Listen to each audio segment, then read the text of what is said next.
Hello गाईस. तर आज आम्ही चाललो होतो माझ्या आईकडे 2-3 दिवस राहायला. माझ्या भावासोबत कोणच नव्हतं आणि जाताना मग बाबूच्या पप्पाने मटण घेतलं त्यांच्यासाठी, मग माझ्यासाठी वडापाव घेतले. मग आम्ही घरी चाललो होतो.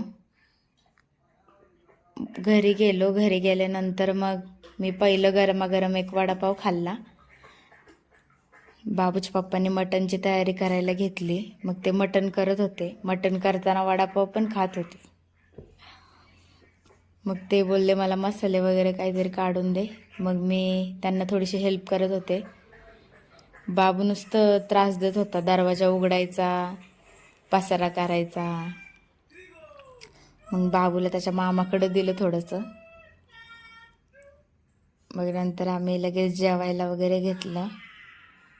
जेवताना पण त्याच्या पप्पाला बाबू जेवू देत नव्हता, नुसतं सोफ्यावर चढायचा.